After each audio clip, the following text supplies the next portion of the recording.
Hey, what's going on, guys? This is BunnyMuffins. I have a quick video for you guys today going over every single item and how good they are, how weak they are, when to play them, where to play them. All that stuff will be answered. But before we get into that, just a quick word from our sponsor, Monster Legends. I want to show you guys a new free-to-play game called Monster Legends, and check out the download links below to play on either Android or iOS.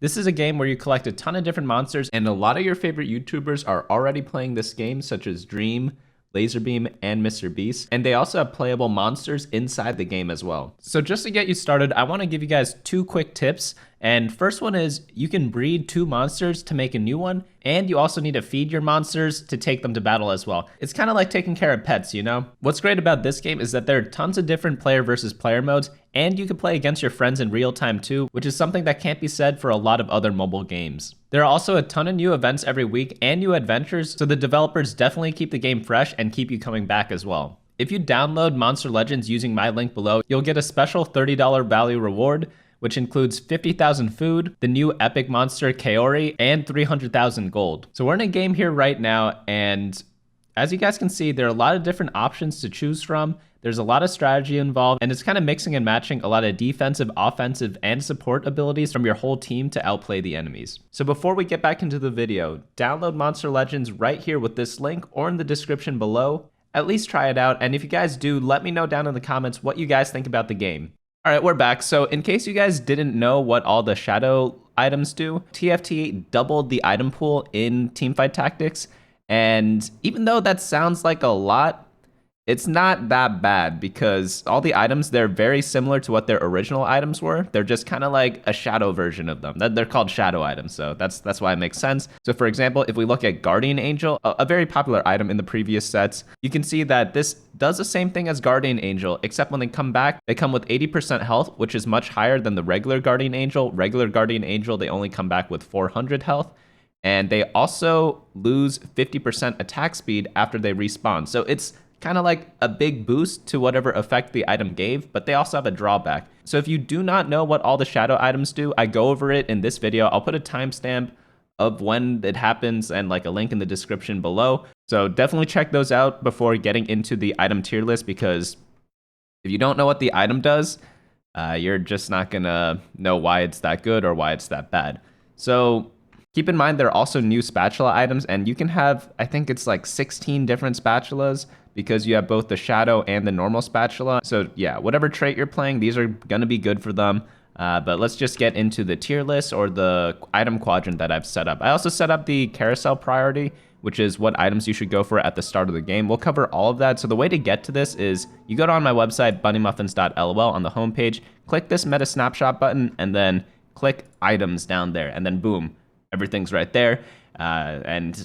And yeah, I update this as often as I can, probably once every patch, and all the comps I update every week. So starting with the start of the game, this is highly meta dependent, because right now Shadow Blue Buff LeBlanc, or I think it's called Dark Blue Buff, it's the best comp in the game, and tier is the most important item for that, so you really want to get that on the starting carousel. After that, like Sword's really good because a lot of the attack damage comps are really good, and then like everything after that, they're kind of really not as good as these first two items. But as the meta changes, all this is going to change. So like what you can do is like bookmark this page and check often if things change there. So onto the item quadrant. Now you might be wondering, like, this thing looks hella confusing. Like, what does this mean? So essentially, like, a quadrant is just a way to represent where each item falls in terms of two metrics. So the metrics I chose were how strong and weak they are in the y-axis, and how situational and how versatile they are in the x-axis. So if something's all the way on the left-hand side, it's an item that can't be used on that many champions or not that many team compositions. If it's on the right side, it means they can be used on a lot of champions and team compositions. And then for the y-axis, if they are strong, I put them all the way up at the top. If they're weak, I put them all the way at the bottom. So right now, because shadow items are so funky, you can see already this top left section is completely populated because, yeah, the shadow item's really good, but it only works on like 3 champions and out of like 60. So that's why they're mostly all the way up here, but we're going to go through all of these, and I'm going to give you thoughts on like example champions that can use them, when to go for these items, like whether they're best in slot or not. So essentially, if you look at the team compositions, you'll see that I put like 3 items on most of the carries. For example, Aphelios Rage Blade, Bloodthirster, or Shadow Bloodthirster, and Deathblade. These are going to be most of the time the best in slots unless I mention otherwise.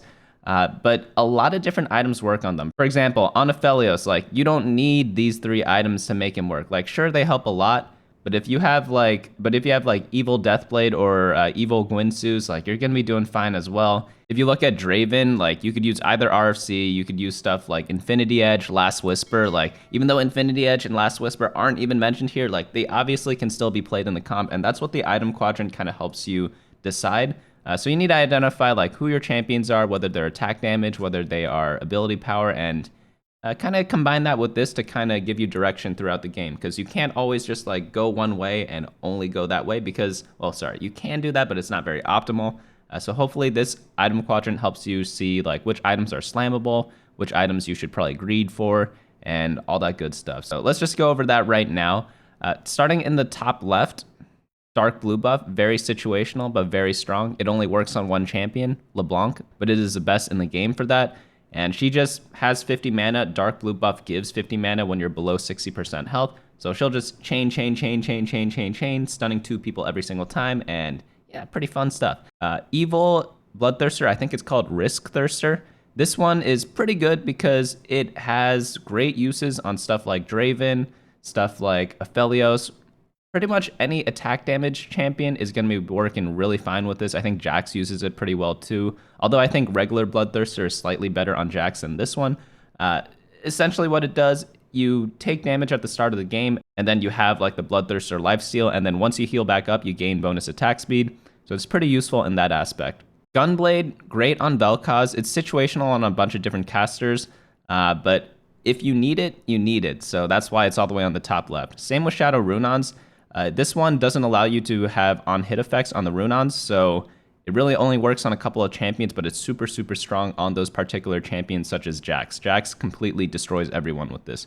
Rage Blade's pretty good. It's just like the typical attack speed item. Shadow Zeke's is pretty much the same thing as a Rage Blade. In fact, it's like, in some cases, it's even better than the Rage Blade because what Shadow Zeke's does is it gives you a lot of attack speed right from the get-go, whereas Rage Blade, it gives you attack speed at the end of the fight. Of course, you'd rather have more attack speed earlier than later, which is why Zeke's is a very viable alternative to Rage Blade. A lot of people think like, oh, like only build Rage Blade for attack speed stuff, but they invented this item and it's very good for filling that slot as well. So these two are kind of interchangeable, same with the other Gwynsus down here. Shroud of Stillness, Dark Shroud, it's like very, very polarizing because I think it gives like a 60% mana debuff to everyone in a line. So the normal Shroud of Stillness, it just zaps people in front of you. This one zaps both the enemy and your own teammates. So you got to be very careful when using this. But in the late game, this is completely devastating if you outposition everyone. So if you're a sweat who positions really hardcore, this is going to be like one of the best items for you. So where do we go from here? Should I go to the right or should I go down a little bit? I think let's go to this Runons. Runons, it's going to be great on Vayne. It's going to be great on Yasuo. If you need the on-hit effect to happen, like you just need it, but it's not really that useful on anyone else. It's okay on other attack damage carries. Like if I'm playing Draven and I have a Runons, I'm not going to complain too much about it, even though there are better items to put on him. But you could still build it and it's perfectly fine. Same with Infinity Edge. Like I don't have it as best in slot on Draven, but if you have it, like I'm really not going to complain at all because they're all really good items. A lot of times you just need to slam these items just to get more use out of them throughout the whole game because you don't always need perfect items to win games, contrary to popular belief. The one exception to this are champions like LeBlanc and Jax because their best in slots are like all the way up here, and then the next items are like down here. Whereas most champions, their best in slots are up here, and then the other items are like right there. So it's like they could use either or. It just depends on the champion. And I'll go over all this on my meta snapshot that I do every Friday because I always put recommended items on certain champions. It's just because it's the beginning of the set. It's not, the guides for those are not fully populated yet. So Frozen Heart, I want to point out Frozen Heart because they changed it a bunch. It now affects 2 squares and it lowers attack speed by 35%, and it is extremely good on Diana. Diana plus Frozen Heart is one of the most deadly item combinations. You could even use like Evil Frozen Heart on her as well because this one affects her teammates. But if you just have Diana as a lone assassin, you won't get the downsides at all. And these are just 2 really good debuffs because there's not much crowd control in the game. Speaking of crowd control, Shadow Quicksilver, I think it's called Caustic Quicksilver. This one is really, really good on Jax. And it's okay on other champions who need the constant uptime. Maybe like Kale can use this, Vel'Koz can use this, but it's really not that great anymore, which is why it's situational. It's really just like best in slot on Jax, but only usable on other champions. Bloodthirster, same as Wrist Thirster. I think it just has a fewer uses than it. I feel like it's just slightly worse than the Wrist Thirster in most situations. Shadow Shojin is really interesting because it gives you more mana, but you do less damage. So it's really good on crowd control champions. So stuff like Zyra, if you're not using Zyra carry, if you're using her more as a support, it's going to be useful. If you're using stuff like just literally anything with a crowd control ability, it's going to be good on. We already went over these items. So like these 4 items, Last Whisper, Deathblade, Runon's Infinity Edge, they're kind of all interchangeable for like attack damage items. You just need 3 attack damage items if you're going in attack damage carry. Not much else to say there. Shadow Jeweled Gauntlet. This one is really good on Vayne because she doesn't get the downside at all. It's okay on most other AP casters, but I definitely do like the regular Jeweled Gauntlet more. Shadow Guardian Angel. If you have a champion that needs Guardian Angel, such as Morgana, this one's going to be better because this one gives them more health and you don't care about the attack speed debuff. However, if you're putting this on a Draven, obviously you want the regular Guardian Angel, which is over here. Morello, this one's still pretty okay. I don't really like either of the Morellos quite yet. I don't think people have found the best way to use them yet, so we'll just have to keep an eye on these going into the future.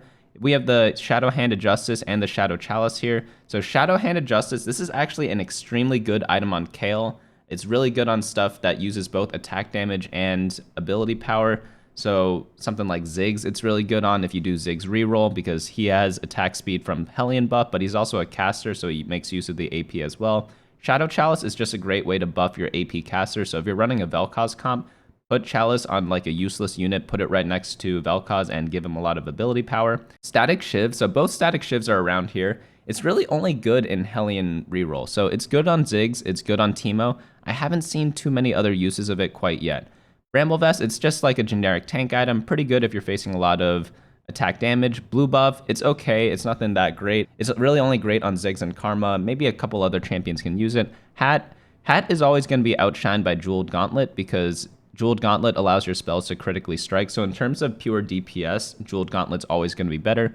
I could show you guys the math on that in a different video. So I think we're just missing these items over here. So both Archangels, they're pretty good, but they're never best in slot quite yet, at least in my opinion, because if you're running these types of build, you want blue buff, you want Jeweled Gauntlet because you're probably some sort of spellcaster, and those 2 items are always going to be prioritized over the Archangels.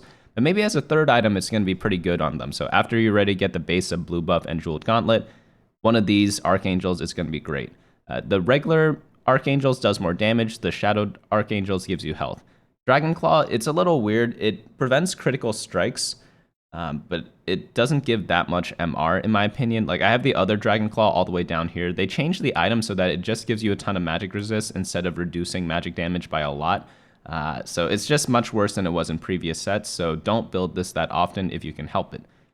Shadow Ionic Spark, I don't think I've seen anyone use this effectively yet. Maybe someone in the future will invent a build that uses it really well. My guess is it works really well in like a Hecarim composition if you go like Hecarim 3-star, but no one does that, so that item's not going to be great until someone figures it out. So maybe this one I should bump down to the bottom left here, if anything. So that's pretty much all the items on the top left. We missed Shadow Giant Slayer. Giant Slayer is really weird. So if we look at the item, it does like... So it says the holder's abilities and attacks do 50% bonus damage. If the target has less than 1100 maximum health, the holder's abilities and attacks do 15% decreased damage instead. It's a really weird item. Like, I'm not really sure how to place it. In the late game, it's obviously going to have a lot of uses because you just increase your damage by a ton. But in the early game, it's obviously completely garbage. So just be careful about when you build this. Same for the regular Giant Slayer. Where's that one? I think I put that one down here. Yeah, because it's really not that great right now. No one's playing like brawlers. There aren't too many health buff traits in this set so far. So Giant Slayer just went down in value a lot. So just don't build it that often until a lot of people are doing rerolls, for example, because 3-star units often have health above the Giant Slayer threshold. Both the RFC got nerfed a lot. It only gives 1 range now. It's really only good on Draven, and even then, it might not even be his best item. I really like it on him personally, but I haven't done the math on whether it actually does outclass everything. It's still a solid attack speed item if you need attack speed, and obviously on Yasuo it's pretty good, but Yasuo is not that great right now, so I would avoid playing that. Titans, no one's really doing like a tank carry quite yet, so Titans hasn't found a use yet. Once maybe Jax gets a little more popular, maybe Mordekaiser gets a little more popular, those are going to be the champs that are going to make great use out of this. The only champion that uses Quicksilver well is Vel'Koz, because in his first ultimate, he kind of kills everyone, so you don't really need the Shadow Quicksilver, which prevents crowd control for the entire match.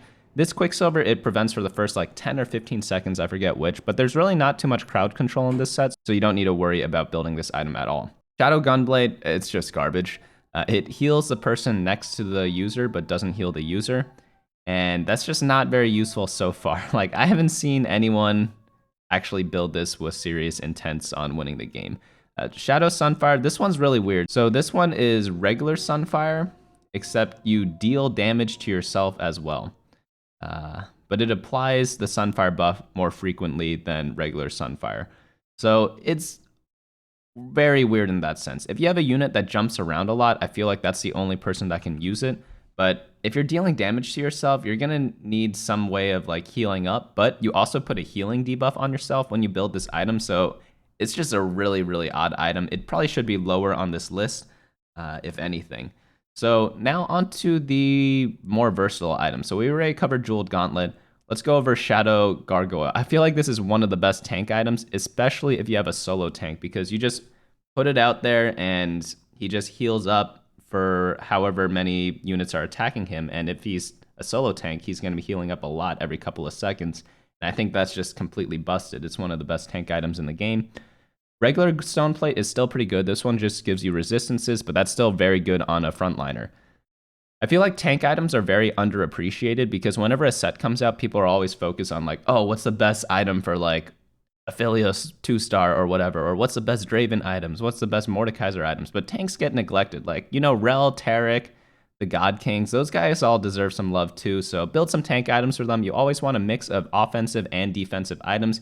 You don't just like build 3 offensive items and call it a day, because you're just not going to have a tanky team. And especially if you're doing a Kayle build, tank items are super important on your front line, probably even more important than your actual Kayle items, because Kayle just needs to live to get to her ascension, and she can't do that if your front line dies before she gets there. But I do think these two are the best tank items in the game right now, apart from Redemption, but Redemption's more of like a supportish item. So I really like both of them. They changed Redemption, so I will read through them right now. So if we go to normal items first and go to Redemption, you'll see that every 5 seconds, the holder radiates an aura to allies within 1 hex, healing them for 25% of their missing health. Affected allies also take 30% reduced damage from area of effect attacks for 5 seconds. So this one, really, really good because it just heals all your front line. So if you put this on one of your tanks, all the tanks next to them, they're going to be healing up 1% of their missing health. So put this one in the middle tank. So, all right, let me restate that. So if you have 3 tanks up front, let me just grab some random units. Let's go to Brawlers. Let's say you have Gragas, Nunu, and a Set. If you have Gragas and Set on the outside, you want Redemption on the middle person, because the middle person isn't going to be taking damage, so he'll just heal the other 2, and these 2 heal for missing health, and that's why it's great to put it this way. If you do it like this, you only affect one of the units, and the Set probably doesn't tank as much as the outside unit. So you definitely want Redemption in the center. Now back to the Shadow Redemption. So if we read that one, it says, the holder radiates an aura to all allies on the board except themselves and heals them for 20% of their missing health every 5 seconds. Each time this happens, the holder damages themselves for 10% of their current health as true damage.